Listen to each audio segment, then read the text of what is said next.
Inequality. Irrational inequality is negative x plus 1 divided by x plus 1, x minus 2, and it's less than 0. Okay. So this is already chart ready, table ready, because the numerator is a factor. The denominator has 2 factors. Everything is ready. If it's not ready, we have to factor, like we had before. So negative x plus 1 is one factor, x plus 1 is another, x minus 2 is the last one, and what we're really interested in is this. X plus 1, x minus 2. Since we see here how many factors? Perfect. How many numbers will you put in the table? Perfect. In the correct order from left to right. It's crucial. If I put them in the wrong order, I'll never get the solution. Yes, from here, yes, negative 1. Yes, perfect. Positive 2. Very good. Awesome. Okay, where is this one 0 again? Under? Excellent. Where is this one 0? Excellent. Where is this one 0? Very good. And now be very careful with the ratio. So at negative 1, this factor is 0. What happens to the entire expression? Negative. Careful. This factor is 0. What happens to the entire expression? Undefined. Thank you very much. That's the only difference from polynomial inequalities. Under 1, the numerator is 0. What happens to the entire product, the entire ratio? This is very good. When the numerator is 0, the fraction is 0. Great job. What happens under 2? This quantity now is 0. Very good. Awesome. So obviously, these two are the same. Negative, positive. And what about this one? Very good. That's it.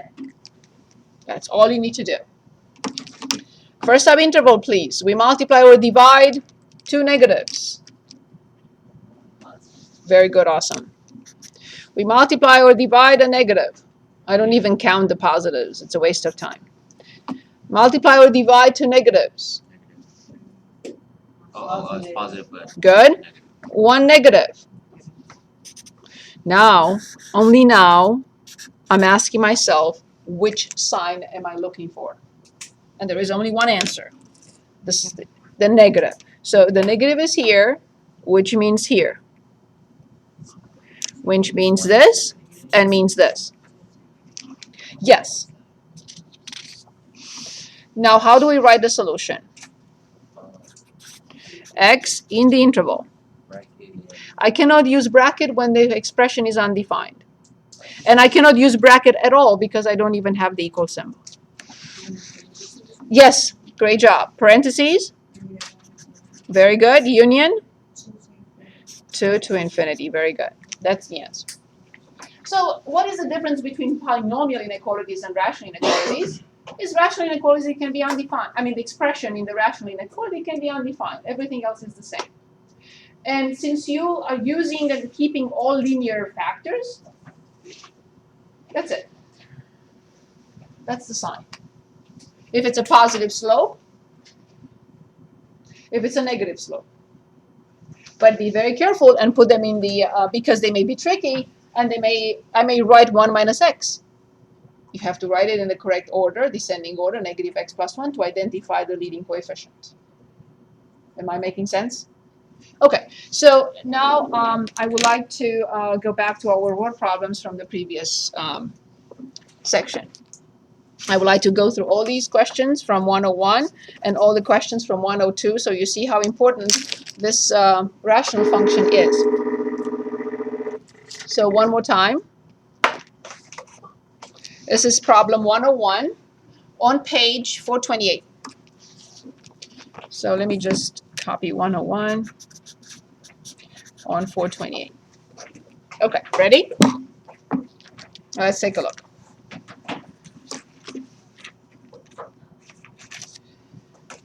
Somebody takes a candy, eats a candy. Here's what happens. This function models the pH level of the human mouth X minutes after a person eats food containing sugar. The graph of this function is shown in the figure. So let's analyze the graph. It starts here at 6.5. It drops drastically to about 4.7. And then it slowly gets closer and closer to this. What do you think this line represents? Horizontal asymptote. So eventually, as time goes by, hours later maybe, the pH level in the mouth, the pH level of the mouth, gets back to normal. So that's what we understand from here. Is it clear why the horizontal asymptote is 6.5? Because it's type 1, same degree over same degree, leading coefficient over the leading coefficient. That's the horizontal asymptote. How come that we don't have one on this side? Because we're not going back in time. So we're only looking at the positive side of time. Okay. So this is the function. We identified the horizontal asymptote already. Here's the first question. Use the graph to obtain a reasonable estimate to the nearest tenth, the graph, to the pH level of the human mouth 42 minutes after a person eats food containing blah, blah, blah, sugar. So 42, difficult to read. We can't see it. So at 42, I don't know. That's hard. I'm going to say 6, but I don't know for sure. So 42 minutes after we eat something, our food with sugar, look, it takes a long time to even get closer and closer to 6.5. Okay. After eating sugar, when is the pH level the lowest, according to the graph? Yes, it appears that it's the lowest 6 minutes after we start chewing on the sugary food. What is the pH level at that time? Yeah, I would say, I don't know, really. It's hard to read. Maybe 4.7, maybe 4.8, somewhere in that range. According to the graph, what is the normal pH level of the human mouth? 6.5.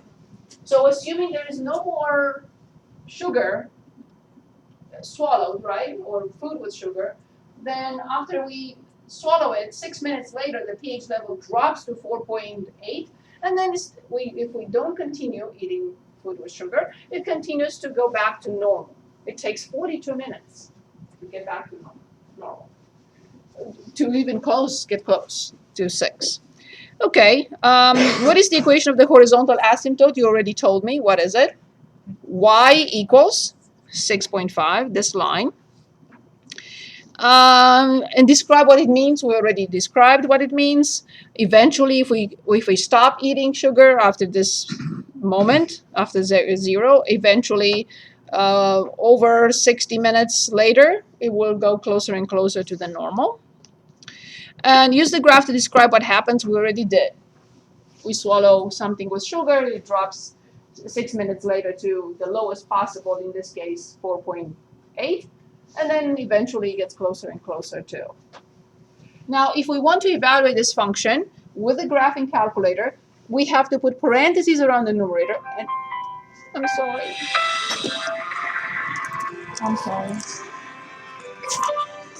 Sorry. I forgot.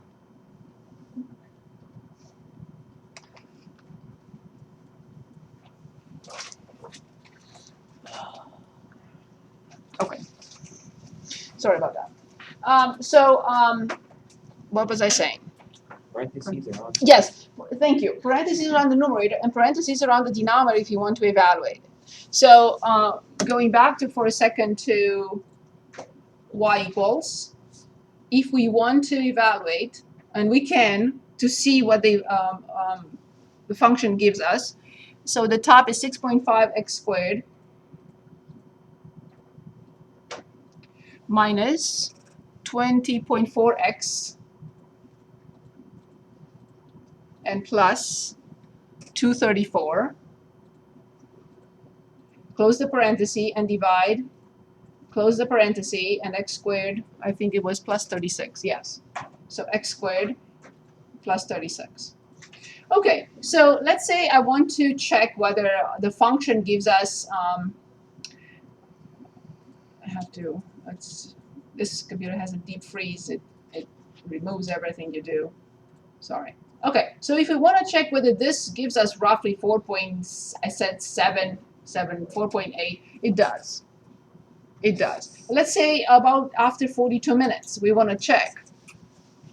Our reading was pretty close. It was 6.025. How long it takes to get to 6.5, I don't know. I'm going to say maybe 90 minutes. It's not even that. It takes longer to get to the normal value. Okay, so let's look at the drug is injected into a patient. We already identified this function. We know it's type 2, and we hope it's type 2. Why? Because if we have to take some medication, eventually what do we expect and hope for the medication to do after it does the good thing? Go away from our system, right? So as you see, as t approaches infinity, what will be the horizontal asymptote for this? It's type 2. Right? We hope that the medication goes out of our system, so it approaches 0. So let's see what they want now with this function. Use the graph to obtain a reasonable estimate of the drug's concentration after 3 hours. So after 3 hours, so notice what we have here. We have 0 on the x-axis, we have 10 on the x-axis, with a scale of 1. 1, 2, 3, 4, and so on and so forth. We have 0 on the y-axis. We have 3 on the y-axis with a scale of 1. So we're asked to estimate at 3. 1, 2, 3. What would you say roughly if this is 1, 2, 3? I would say 1.5. I would say 1.5. Then use the function now displayed in the voice balloon that we see by the graph to determine the drug's concentration. So we can always put that in also. So in y equals, we clear, and now this new function is 5x and divided by parentheses t squared plus 1. And I can always go back to second and table and plug in 3 and see if we get 1.5. So our reading was quite good. Part C, use the function's equation to find the horizontal asymptote. So we already know the answer. We already analyzed it because it's type 2. And by the way, no one calls them type 1 and type 2. I do because it's easier for me to explain what I'm doing and what they are. So since it is type 2, the horizontal asymptote will always be 0 because the denominator is so much stronger, so much bigger at infinity than the numerator. The numerator is tiny and the denominator is huge, and when you divide, as I said, a pizza to 100 people, no one will eat anything, pretty much. Any questions? Okay, here's another. Still have time? Or I would like to go back maybe to another graph. So we understood the importance of rational functions in applications, unless you want more applications to look at. And or we can go back and graph another rational function. Let's do that. Yes, absolutely. Type 1, type 2. Okay. Type 2. Very good. The type 2 is easier though, because the horizontal asymptote is always 0. But that's fine. Okay, I need my 10th again. Would you be asking us what are those word problems? Yes. Yes. Yes. Were they difficult? No. No. Okay, good. I think I they're just easy don't for like graphing it. Okay, so we want a function with a hole in it, or type 2, or without a hole. With the whole. Thank you. Very good. Okay, so let's say x plus 1 divided by x plus 1 x minus 2 squared. What is the degree of the top? 2. What is the degree of the denominator? Very good. 2 from here, x squared times x is degree 3. Excellent. Is this type 1 or type 2? Type 2, very good. It is type 2. Let's start the table. 10th is up, 10th is down. Domain, please.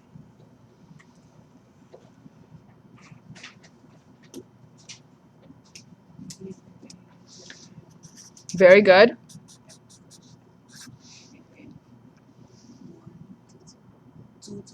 Very good. Awesome. Only now I am allowed to, after I state the domain, not before, I'm allowed to simplify.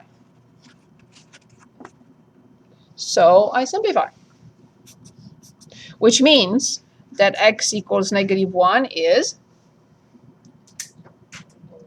excellent. And then x equals 2 is very good. So once you say that, you will give me the signs left and right using 1.9 and 2.1. The simplified form now is this. So please plug in 1.9, or imagine you plug in 1.9. You don't really have to do it.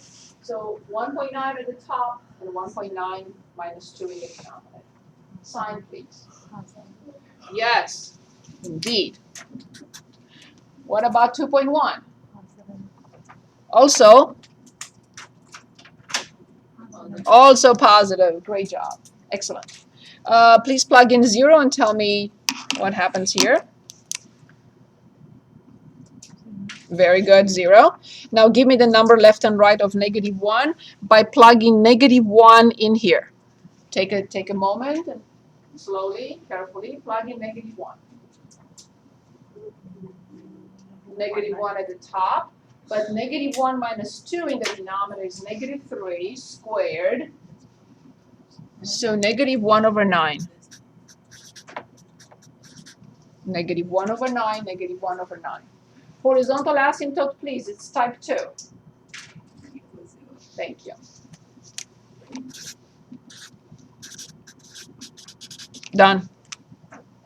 So, in short, the reason I'm showing this is because I really don't want you to spend more than 3 minutes on a problem like that. You shouldn't.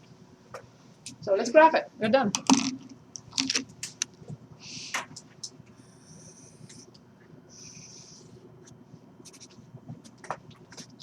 Yes, initially I think that these functions look a little bit intimidating.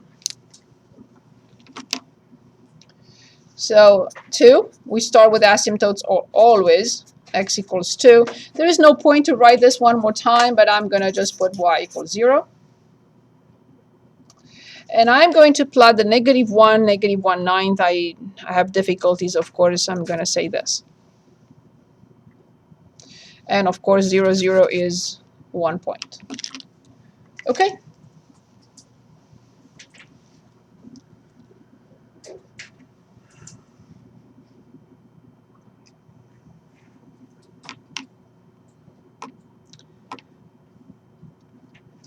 Okay, ready? There is something happening here that we don't have enough tools to explain and talk about in this class. So you're just going to have to follow me. Okay.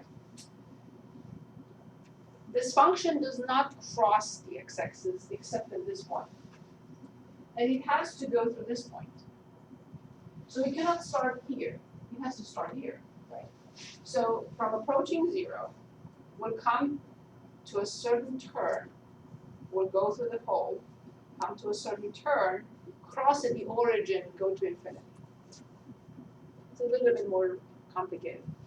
So from 0, goes to the hole, crosses the, it has to have a turn somewhere. We don't know where the turn is. We have to take calculus for that. And crossing at 0, 0, and going to infinity. The other side is very clear. from positive infinity to 0. But here it has to have a turn. So I'm assuming it's going to do this. Maybe it's going to turn here and do this. Maybe it's going to turn here and do this. I don't know. I need more work, calculus work on this to tell you what it's going to do. So I'm not sure. One thing is almost sure is that it's going to do this and it's going to do this. That's guaranteed. And I know it's going to come from here, but I don't know where it's going to turn. If it's going to turn here, like this, or here, like this. It's possible that it's going to do this. I have 3 more minutes. I have to take attendance, so please, 1 more minute. So let's put it in. Very interesting. I created an interesting problem and I didn't even know. Okay, so x, left parenthesis, x, another parenthesis, with x plus 1, close, close, and divided by, in parentheses, and parentheses again, x plus 1, close the parenthesis and open again, x minus 2, and then squared and close the parenthesis. There's no need to use the y equals 0. I'm going to use zoom 6, although I know it's not going to probably do the job. Okay, we know it's lying to us. So it has to come asymptotically and somehow turn and cross at 0, 0. We know it's lying. So let's zoom in. This side is clear. I just want to zoom in here, in this area. So window, -2 to +1. And with a scale of 1, that's okay. But I want -2, maybe even -1, to +1 with a scale of 0.5. Well, let's see now. Yes, so obviously it's coming to a turn here and then it's increasing. So the first option was the correct one. This one. So it's coming to a minimum, going through this hole, and crossing at the origin. And as you see, now we can see that hole right here, -1, -1, 9. But we have to really, really zoom in to see that. Any questions on this problem?